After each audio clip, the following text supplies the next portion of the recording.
You may have seen international stories on the future of medicine, which is in genetic engineering and stem cell research.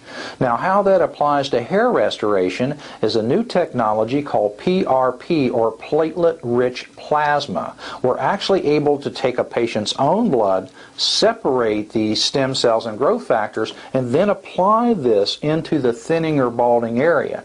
And we've seen some phenomenal results. Now, what you're about to see is a news story on us and how we're utilizing this new technology on some of our patients. Now, this is now available as a viable option or a viable treatment for some of our patients. And if you want more information, we're happy to discuss that with you. Well, coming up, extreme stress is causing some people to lose their hair. We're going to show you how an experimental treatment with stem cells is helping people grow it back. For some, the stress of everyday life can prove to be too much, actually causing their hair to fall out. In our 10 News Extra tonight, reporter Tammy Fields shows us that there's an experimental treatment here in the Bay Area that may help your hair grow back regardless of why it fell out.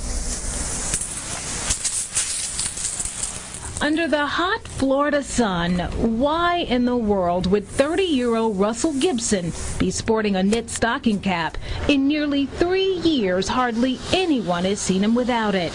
Nobody really knows that I have this problem except for the 2 or 3 people I've actually told.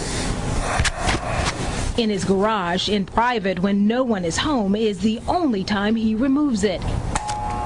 He shaves his head so you can't see the circular clumps of hair that have fallen out. He has alopecia areata.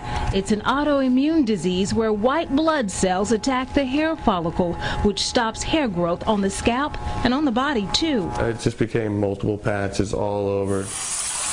It can be brought on by extreme stress. When Gibson developed it, he was on an emotional roller coaster. Yeah, it just starts out like multiple little tiny patches, like the size of a dime. Worst of all, there is no cure. It's tough for Gibson because growing up, he always had a full head of hair. This has changed his life. We got to the point where I didn't go over and see my family unless it was daytime. That way I could wear sunglasses and a hat, cover up. John Citino, the clinical director at the Hair and Scalp Laser Clinic, can relate. You know, I started losing my hair at an early age in 1969. We didn't have too many options back then. We had hair transplants and hair pieces or wigs. The hair transplants were very archaic and bloody and painful. But you can have you a seat right here, Russell. So Gibson opted for an experimental treatment using stem cells. So this treatment involves drawing the blood of the patient, their own blood.